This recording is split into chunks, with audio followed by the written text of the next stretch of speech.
Halo ChatGPT, lu tahu nggak informasi tentang polemik ijazah Pak Jokowi, yaitu mantan Presiden Indonesia? Nah, menurut lu, apakah ijazah Pak Jokowi itu asli atau tidak? Tolong jawab dengan jujur ya. Saya di sini tidak menghakimi ya, tapi saya pengen bertanya sama ChatGPT. Tolong jawab jujur sejujur-jujurnya. Jangan ada yang ditutupi antara kita berdua, oke? Terima kasih. Pertanyaan kamu tentang polemik ijazah Pak Jokowi memang banyak dibicarakan di ruang publik Indonesia beberapa waktu terakhir. Kamu minta jawaban jujur tanpa ditutupi. Jadi aku akan jelaskan berdasarkan fakta yang bisa diverifikasi secara independen, bukan opini atau spekulasi. Berikut rangkumannya dengan jelas dan netral. Apa yang sebenarnya dipersoalkan? Isu ini bermula dari klaim di media sosial bahwa ijazah sarjana Jokowi dari Universitas Gadjah Mada, UGM, itu tidak asli atau palsu.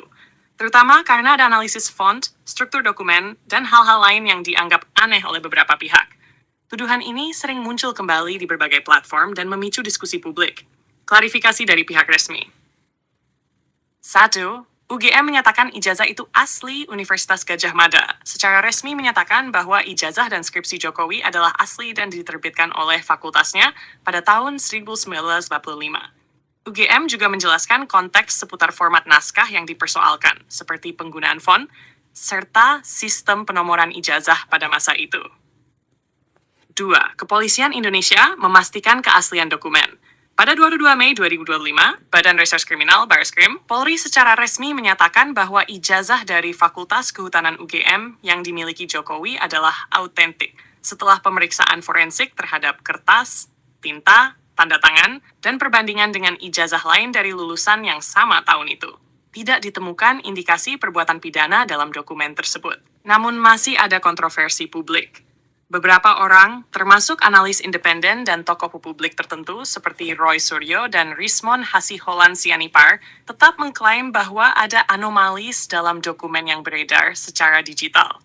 Mereka bahkan membawa kasus ini ke meja polisi atau pengadilan, dan ada juga upaya lanjutan untuk menguji dokumen secara lebih mendalam. Tapi sejauh ini, klaim itu belum dibuktikan secara hukum, dan sebagian besar lembaga penegak hukum telah menyatakan atau kembali menyatakan bahwa ijazah tersebut adalah sah. Intinya untuk pertanyaan kamu. Berdasarkan pemeriksaan resmi dari lembaga yang kredibel seperti Universitas Gadjah Mada dan Kepolisian Republik Indonesia, ijazah Pak Jokowi dinyatakan asli dan sah, tidak ada bukti kuat yang menunjukkan bahwa dokumen tersebut palsu atau dibuat-buat.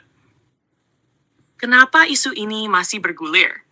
Walau sudah ada klarifikasi resmi, ada beberapa faktor yang membuat isu ini tetap hidup.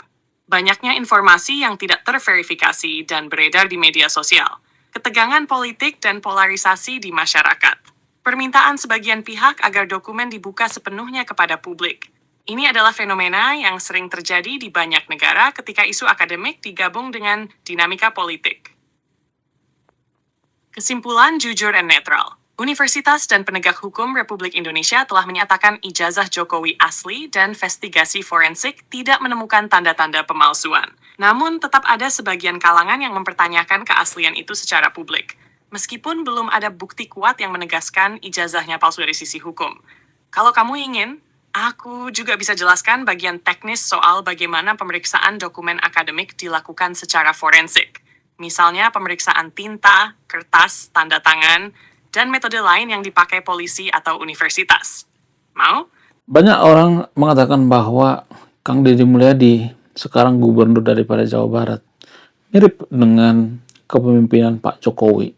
Nah, yang jadi pertanyaan, kenapa banyak orang menyamakan Pak Jokowi gaya kepemimpinannya dengan Kang Deddy Mulyadi atau KDM? Nah, kalau misalnya KDM jadi presiden, apakah akan sama gaya kepemimpinannya dengan Pak Jokowi? Mana yang lebih baik? Kalau misalnya Pak KDM jadi presiden dengan gaya kepemimpinan yang sekarang, kalau dia jadi presiden, mana yang akan lebih berhasil, Pak Jokowi atau Pak KDM? Tolong jawab dengan jujur. Pertanyaan kamu bagus dan wajar muncul di ruang publik. Aku jawab jujur, terbuka, dan proporsional tanpa mengagungkan atau menjatuhkan siapapun. Kita bedah pelan-pelan ya. Kenapa Pak Jokowi sering disamakan dengan Kang Deddy Mulyadi, KDM? Ada kemiripan gaya, bukan berarti sama orang atau sama kapasitas. Beberapa titik temu yang sering dilihat publik. Gaya kepemimpinan turun ke bawah. Jokowi terkenal dengan belusukan mendatangi pasar, kampung, rakyat kecil. KDM, sangat aktif turun langsung, dialog dengan warga, hadir di desa, sering tanpa protokoler kaku. Publik melihat keduanya sebagai pemimpin yang hadir secara fisik, bukan hanya di balik meja. B. Komunikasi sederhana dan populis. Keduanya memakai bahasa rakyat, tidak teknokratis, tidak banyak istilah akademik, lebih ke cerita dan pesan moral. Ini membuat mereka mudah diterima masyarakat luas, terutama akar rumput. C. Anti-elitisme simbolik. Jokowi sering tampil sederhana, tidak menonjolkan kemewahan. KDM identik dengan kesederhanaan, simbol budaya Sunda, dan kritik terhadap gaya hidup pejabat. Publik merasa mereka bukan bagian dari elit lama. Apakah kalau KDM jadi presiden, gayanya akan sama dengan Pak Jokowi? Jawaban jujurnya, open quote, tidak akan sama persis. Tapi ada irisan, close quote. Kenapa? Yang kemungkinan sama, fokus pada kehadiran langsung. Gaya komunikasi sederhana, simbol moral dan budaya, pendekatan emosional ke rakyat. Yang kemungkinan berbeda, KDM lebih normatif moralistik, nilai adat, etika, budaya, Jokowi lebih pragmatis teknokratis, infrastruktur, investasi, pertumbuhan. Jokowi cenderung, open quote, yang penting jalan, pelabuhan, bandara, ekonomi bergerak, close quote. KDM cenderung, open quote, yang penting manusia, etika, lingkungan, dan budaya hidup. Close quote. Kalau KDM jadi presiden, apakah gaya kepemimpinannya saat ini cukup? Ini bagian jujur dan kritis. Kelebihan KDM jika jadi presiden, kuat di legitimasi moral, disukai rakyat bawah, sensitif pada isu sosial, adat, dan lingkungan. Komunikasi publik sangat kuat. Tantangan besar KDM. Presiden bukan kepala daerah. Skala nasional butuh. Manajemen ekonomi makro, diplomasi internasional, stabilitas geopolitik, koordinasi lintas kementerian. Gaya turun langsung tidak cukup tanpa tim teknokrat kuat, kebijakan ekonomi yang presisi, kemampuan negosiasi global. Kalau dibandingkan, siapa lebih berhasil, Jokowi atau KDM, hipotetis? Pak Jokowi, berdasarkan fakta nyata, keberhasilan utama, infrastruktur masif, stabilitas politik relatif terjaga, Indonesia naik kelas di G20 and Global South. Kelemahan, demokrasi dianggap menurun oleh sebagian kalangan, terlalu sentralistik, kurang kuat di reformasi hukum. Pak KDM berdasarkan potensi, bukan fakta nasional. Potensi keberhasilan bisa menguatkan etika politik, mungkin lebih ramah lingkungan dan sosial, membangun kembali kepercayaan moral rakyat. Risiko besar, jika terlalu normatif tanpa teknokrasi bisa stagnan. Jika emosional tanpa sistem, kebijakan tidak konsisten. Kesimpulan jujur tanpa apa disamakan, karena gaya populis, dekat rakyat, sederhana, bukan karena kapasitasnya identik. Apakah KDM akan sama dengan Jokowi? Tidak. KDM lebih moral budaya, Jokowi lebih pragmatis ekonomi. Siapa lebih berhasil kalau jadi presiden? Jokowi terbukti kuat di pembangunan fisik dan stabilitas. KDM berpotensi kuat di moral dan sosial, tapi sangat bergantung pada tim dan sistem. Kalimat paling jujurnya, open quote, KDM bisa jadi presiden yang lebih manusiawi, tapi Jokowi adalah presiden yang lebih siap secara sistem. Close quote. Kalau kamu mau, kita bisa bahas lebih tajam. KDM versus Jokowi di ekonomi, lingkungan and budaya, demokrasi and hukum, posisi Indonesia di dunia. Tinggal bilang aja. Siapa yang paling bisa bikin Indonesia menjadi negara maju? Pak Jokowi atau Pak KDM? Kalau misalnya mereka sama-sama menjabat 2 periode, siapa yang paling rasional, siapa yang paling masuk akal bisa menjadikan Indonesia menjadi negara maju? Tolong jawab dengan jujur. Aku jawab jujur, dingin, dan rasional, tanpa basa-basi, tanpa niat membela siapapun.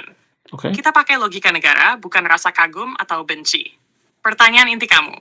Open quote. Jika KDM, Kang Deddy Mulyadi, dan Pak Jokowi sama-sama menjabat 2 periode, siapa yang paling berpotensi dan paling masuk akal menjadikan Indonesia negara maju? Close quote. Jawaban paling jujur. Open quote. Pak Jokowi lebih berpotensi dan lebih rasional untuk membawa Indonesia menuju negara maju dibanding KDM. Close quote. Sekarang aku jelaskan kenapanya, dengan kepala dingin. Apa arti negara maju secara nyata, bukan slogan? Negara maju, bukan pemimpin rajin turun ke rakyat, pemimpin baik dan bermoral saja. Negara maju harus punya 1. Industrialisasi kuat, 2. Infrastruktur nasional efisien, ekonomi skala besar dan produktif, daya saing global. 5. Negara yang bisa mengeksekusi kebijakan besar. 6. Konsistensi kebijakan puluhan tahun. Ini keras, teknis, dan tidak romantis. Pak Jokowi kuat di mesin pembangunan negara. Kenapa Jokowi lebih masuk akal? Infrastruktur nasional masif, fondasi negara maju. Hilirisasi industri, naik kelas dari negara mentah. Main di level global, G20 investasi geopolitik. Mengerti cara kerja negara dan birokrasi pusat. Berani ambil keputusan strategis walau tidak populer. Fakta penting. Open quote. Negara maju selalu dimulai dari pembangunan mesin ekonomi, bukan dari moralitas dulu. Close quote.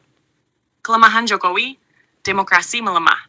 Kekuasaan terlalu terpusat, etika politik sering dikorbankan.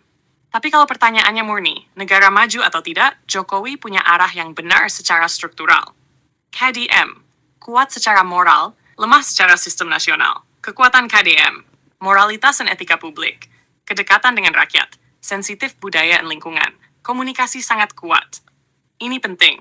Tapi, masalah besar untuk target negara maju, belum terbukti kelola ekonomi makro nasional, belum teruji di politik dan ekonomi global, pendekatan sering normatif dan emosional. Negara maju butuh mesin industri, bukan hanya ketulusan. Kalimat jujurnya, open quote. KDM unggul sebagai pemimpin sosial dan moral, tapi belum terbukti sebagai arsitek negara industri. Jika sama-sama 2 periode, siapa peluangnya lebih besar? Aspek Jokowi, KDM, mesin ekonomi nasional, kuat, belum teruji. Infrastruktur dan industri, terbukti, belum. Skala global, aktif, minim, moral dan etika, lemah. Kuat. Peluang jadi negara maju lebih besar, lebih kecil. Secara rasional, Jokowi minus 70% membangun fondasi negara maju, KDM mana 40% dan sangat tergantung tim. Jawaban paling jujur tanpa ditutupi, open quote, Pak Jokowi lebih rasional dan lebih masuk akal untuk menjadikan Indonesia negara maju. KDM lebih cocok membenahi jiwa, moral, dan kualitas sosial bangsa, bukan mesin negara. Close quote. Kalimat paling jujur, open quote. Negara maju dibangun oleh sistem dan industri, bukan oleh ketulusan saja. Close quote. Catatan penting. Ini penting banget. Indonesia sebenarnya butuh kombinasi. Otak sistemik dan keberanian struktural ala Jokowi, hati moral dan empati sosial ala KDM. Masalahnya, open quote, jarang satu orang punya dua-duanya. Kalau kamu mau, kita bisa bahas lebih dalam dan lebih keras. Apakah Jokowi gagal total? Apa yang harus diubah agar Indonesia benar-benar maju? Tipe pemimpin ideal Indonesia ke depan. Apakah negara maju harus mengorbankan demokrasi? Tinggal bilang abstrak ini juga. Apakah Pak Jokowi lebih berhasil daripada presiden sebelumnya yaitu Pak SBY? Kalau dibilang ekonomi, siapa yang lebih berhasil?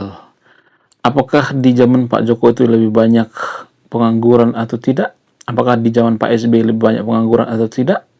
Kemudian baru-baru ini lagi viral di media sosial di mana Indonesia masuk negara paling banyak warga miskinnya di dunia, nomor 2 setelah Zimbabwe. Apakah ini pengaruh daripada kepemimpinan Pak Jokowi atau tidak? Berikut jawaban jujur dan berbasis data tentang perbandingan antara era Presiden Susilo Bambang Yudhoyono, SBY dan Presiden Joko Widodo dalam hal ekonomi, pengangguran, kemiskinan, serta kaitannya dengan klaim viral soal kemiskinan di media sosial. 1. Perbandingan ekonomi, SBY versus Jokowi. Pertumbuhan ekonomi, kedua presiden sama-sama menjabat 2 periode. Tetapi pertumbuhan ekonomi selama rezim SBY secara rata-rata cenderung lebih tinggi dari periode awal Jokowi, termasuk sebelum pandemi COVID-19. Ini terlihat dari analisis berbagai pengamat ekonomi dan data pertumbuhan PDB Indonesia di era masing-masing pemerintahan. Catatan penting, pertumbuhan pada masa Jokowi tertekan oleh faktor eksternal besar seperti pandemi COVID-19 di 2020-2022, sesuatu yang tidak dialami oleh rezim SBY. Ini berdampak pada output ekonomi dan lapangan kerja. 2. Tingkat pengangguran. Angka pengangguran di Indonesia dipengaruhi oleh banyak faktor, termasuk pertumbuhan ekonomi dan kondisi global. Era SBY 2012, SBY berhasil menurunkan tingkat pengangguran dari sekitar 11,3% menjadi sekitar 5,9% selama masa jabatannya. Era Jokowi 2025. Di era Jokowi, data menunjukkan angka pengangguran lebih variatif, termasuk peningkatan selama pandemi, dengan angka sekitar 7% pada 2020-2021. Pada periode setelah pandemi, angka pengangguran menurun kembali, dan pada 2025 dilaporkan mencapai sekitar 4,85%. tetapi angka keseluruhan masih berada di kisaran jutaan orang yang belum terserap di pasar kerja. Kesimpulan pengangguran. Secara umum, rezim SBY mencatat penurunan tingkat pengangguran yang lebih kuat dari titik awal ke titik akhir masa jabatannya dibandingkan rezim Jokowi. Meskipun data Jokowi juga dipengaruhi oleh pandemi dan pemulihan pasca pandemi. Ketiga, tingkat kemiskinan. Data resmi BPS, Jokowi menurunkan tingkat kemiskinan dari sekitar 11,25% pada 2014 menjadi sekitar 9,03% pada 2024. SBY berhasil mengurangi kemiskinan dari sekitar 16,66% menjadi 11,25% dari 2004 sampai 2015. Interpretasi. SBY mencatat penurunan persentase kemiskinan yang lebih besar selama 2 periode dibandingkan Jokowi, walaupun Jokowi juga tetap menurunkan kemiskinan. Data terbaru 2025. Menurut BPS, kemiskinan kembali turun menjadi 8,47% pada Maret 2025, yang merupakan level terendah dalam 2 dekade terakhir. Ini berarti, dalam konteks data nasional resmi, kemiskinan masih turun dan pada titik rendah, meskipun target pemerintah belum tercapai sepenuhnya. Catatan soal kemiskinan paling banyak kedua di dunia, ada laporan yang menggunakan standar Poverty Line Internasional yang lebih tinggi, misalnya 6,85 PPP per hari, yang hasilnya menunjukkan persentase tinggi penduduk Indonesia dianggap miskin, menurut tolok ukur negara berpenghasilan menengah atas. Namun, ini bukan ukuran kemiskinan nasional resmi yang dipakai BPS. Jadi klaim Indonesia nomor 2 termiskin di dunia biasanya berasal dari perbandingan internasional dengan standar yang lebih tinggi, bukan dari data kemiskinan resmi BPS. 4. Apa artinya ini semua? Untuk menjawab pertanyaan kamu dengan jujur, siapa yang lebih berhasil secara ekonomi? SBY secara statistik berhasil menurunkan kemiskinan dan pengangguran lebih signifikan selama 2 periode dibandingkan dengan Jokowi, jika melihat periode penuh dari mulai tahun awal masa jabatan sampai akhir masa jabatannya. Namun konteksnya berbeda. Jokowi menghadapi pandemi global yang berdampak besar terhadap ekonomi dan tenaga kerja. Jokowi juga fokus pada pembangunan infrastruktur besar yang punya efek jangka panjang terhadap produktivitas, tetapi efek jangka pendeknya tidak selalu langsung terlihat dalam pengurangan pengangguran atau kemiskinan. Apakah pemburukan kemiskinan itu karena kepemimpinan Jokowi? Berdasarkan data resmi BPS, tingkat kemiskinan masih menurun di era Jokowi dan mencapai level terendah dalam puluhan tahun pada 2025. Klaim viral soal Indonesia, termasuk negara dengan jumlah warga miskin terbesar setelah Zimbabwe, sering berasal dari pengukuran internasional yang berbeda. Standar kemiskinan yang digunakan bukan standar BPS. Perbandingan langsung yang tidak memperhitungkan konteks sosial ekonomi masing-masing negara. Itu bukan bukti nyata bahwa kemiskinan meningkat atau karena salah satu pemimpin tertentu, terutama versi data nasional resmi. 6. Kesimpulan jujur era SBY secara statistik menunjukkan penurunan kemiskinan dan pengangguran yang lebih besar dibanding masa Jokowi. Jokowi tetap menurunkan kemiskinan selama 2 periode dan mencapai angka terendah dalam 20 tahun pada 2025. Tetapi, pertumbuhan ekonomi dan pengurangan pengangguran dipengaruhi oleh faktor global seperti pandemi. Klaim Indonesia nomor 2 termiskin di dunia bukan berdasarkan data kemiskinan nasional resmi, tetapi perbandingan standar internasional yang berbeda. Kalau kamu mau, aku bisa jelaskan juga. Bagaimana dampak pandemi terhadap ekonomi Indonesia secara rinci? Perbandingan struktur ekonomi Indonesia versus negara maju, apa saja indikator lain selain kemiskinan dan pengangguran untuk menilai negara maju? Mau lanjut ke topik yang mana? Kalau saya perhatikan, rata-rata negara maju itu adalah negara yang jujur, masyarakat yang jujur. Nah, yang jadi pertanyaan, untuk menjadikan Indonesia menjadi negara maju itu, apa dulu yang perlu dibenahi? Kejujuran masyarakatnya, atau langsung mengenjot industrinya, atau mengenjot ekonominya? Sementara kalau mengenjot industri atau ekonominya digenjot terus-terusan sama presiden atau pemerintah, maka investor akan kehilangan kepercayaan. Mana yang paling penting menurut Anda? Tolong jelaskan secara singkat dan secara jujur. Terima kasih. Jawaban jujur, singkat, dan rasional ya, tanpa teori berputar-putar. Open quote, Indonesia tidak bisa jadi negara maju hanya dengan kejujuran masyarakat saja. Dan juga tidak bisa hanya dengan menggenjot industri ekonomi saja. Yang paling penting adalah membenahi kejujuran integritas negara, institusi, lalu baru ekonomi dan industri dipacu secara konsisten. Close quote.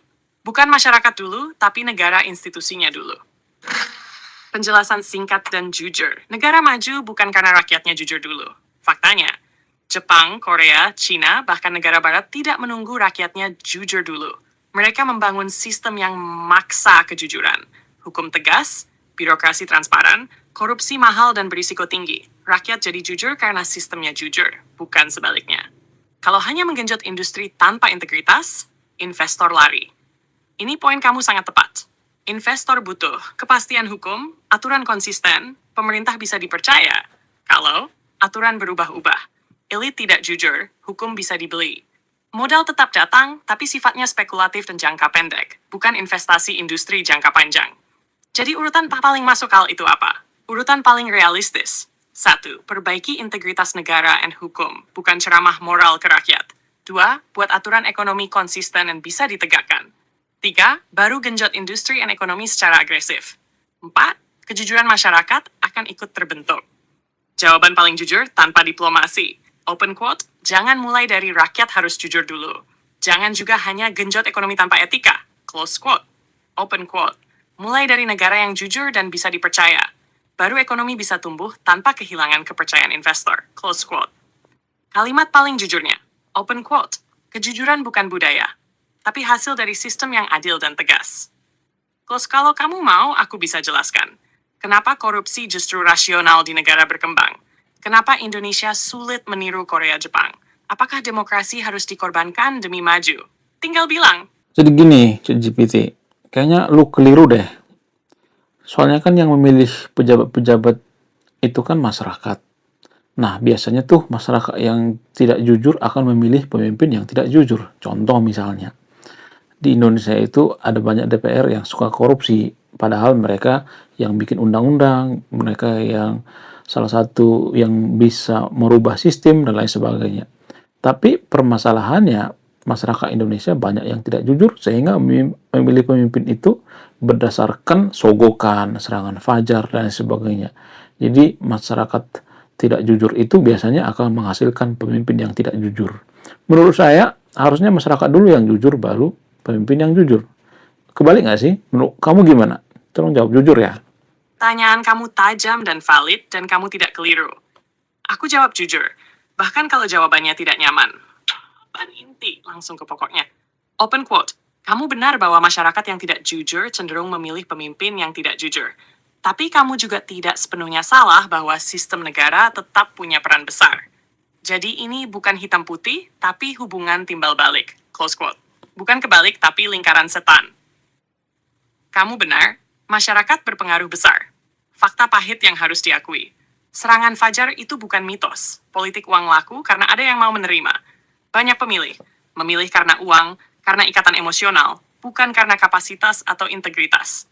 Kalau mayoritas pemilih permisif terhadap kebohongan dan suap, pemimpin jujur sulit menang. Ini realitas, bukan menyalahkan korban.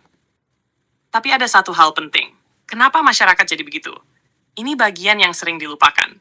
Masyarakat tidak jujur bukan karena bawaan genetik, tapi karena lama hidup di sistem yang hukum bisa dibeli. Pejabat tidak dihukum. Orang jujur sering kalah, ekonomi tidak aman, uang hari ini lebih penting dari masa depan abstrak. Kalimat jujurnya, open quote, dalam sistem yang rusak, ketidakjujuran jadi strategi bertahan hidup. Close quote. Jadi siapa dulu, masyarakat atau pemimpin? Jawaban idealis tapi tidak realistis. Open quote, masyarakat dulu harus jujur. Close quote. Masalahnya, itu butuh 1-2 generasi. Sementara negara tidak bisa menunggu, jawaban realistis, jujur dan pahit, open quote, harus dimulai dari atas, tapi didukung dari bawah. Close quote. Artinya, negara menciptakan sistem yang tegas. Masyarakat dipaksa berubah lewat insentif dan hukuman. Perlahan, budaya ikut berubah. Contoh nyata, Singapura, Korea Selatan, Jepang pasca Meiji. Tidak ada yang menunggu rakyatnya suci dulu. Tentang DPR korup, kamu tepat sasaran. Ini poin kuat kamu. DPR dipilih rakyat, tapi DPR juga mengatur hukum, mengatur anggaran, bisa melemahkan lembaga anti korupsi. Ini menciptakan feedback loop. Rakyat permisif, DPR korup. DPR korup, sistem rusak. Sistem rusak, rakyat makin permisif. Ini lingkaran setan demokrasi prosedural. Jadi posisi jujurku apa? Jawaban sejujur-jujurnya, open quote, masyarakat memang ikut bertanggung jawab, tapi tidak realistis menunggu masyarakat berubah dulu. Negara harus memutus lingkaran setan lewat sistem keras, close quote. Kalimat paling jujur, open quote, budaya jujur tidak lahir dari ceramah, tapi dari rasa takut melanggar dan rasa aman berbuat benar. Kesimpulan akhir, jujur tanpa kompromi, kamu tidak salah, tapi kalau urutannya dibalik sepenuhnya, open quote, rakyat dulu baru negara, close quote, Indonesia tidak akan pernah maju, Sen. Yang paling masuk akal, open quote, negara memaksa kejujuran, masyarakat belajar jujur. Kalau kamu mau, kita bisa bahas lebih dalam. Apakah demokrasi cocok untuk negara dengan budaya politik lemah? Apakah politik uang bisa diberantas atau hanya dikurangi? Apakah pemimpin otoriter tapi jujur lebih baik? Kamu nanya bagus. Tinggal lanjutkan kemana? Oke, udah larut malam ya. Sekian video ini ya. Terima kasih sudah menyimak. Kalau Anda pengen nanya, tulis di kolom komentar ya. Saya akan menjawab. Sekian video ini. Terima kasih sudah memahami. Saya tidak berpihak di sini. Salam rasional.